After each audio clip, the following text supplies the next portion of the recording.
Professor, we welcome you. Dakika moja tu. Asante sana.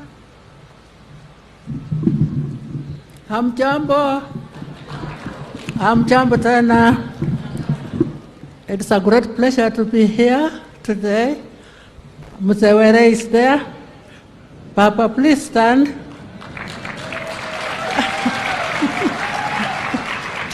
He has been on this journey of primary health care with me for the last 70 years or so, because when I went to train as a medical doctor, everyone thought I was going to be in a hospital.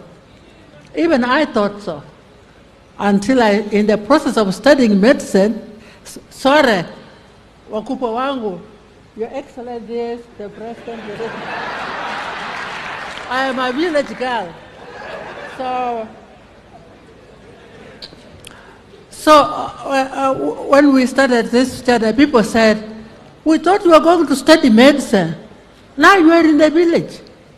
Now you are talking about people having latrines and using them. So they called me the doctor of latrines.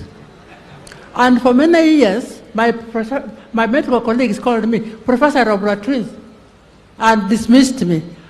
But I think the first point I want to make is that the focus of our work should be, is it helping people? Is this approach moving people to another level? That is the focus of our work. So whether I was a doctor of latrines or whatever, it didn't bother me so long as I saw that diarrhea was going down, children were being less malnourished, and so on.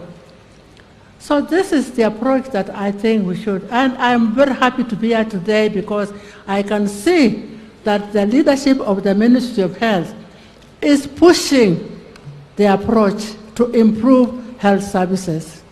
So I'm very happy to be here, Madam Minister and your colleagues. And in this kind of work, you don't work alone. And one of the people that I have worked with over the years, he's a little younger than me, or is it a lot younger than me? I don't know his age. I am 83 years old myself. I don't mind sharing my age. And has been Professor Kaseje. And I particularly appreciate the fact that he has taken the training program for people to manage community health services as his priority. While I took my priority as getting the implementation of community health and primary health care, I thank God that my younger brother here has taken the preparation of health workers to carry on that work. So all I can say is all the best. Kenya is on the right footing. Madam Deputy President and all the leaders. Madam Deputy President. We are on the right road. And in spite of age, some of us are still prepared to work very hard so that Kenya makes it to health for all by next year. Why not next year? Thank you very much.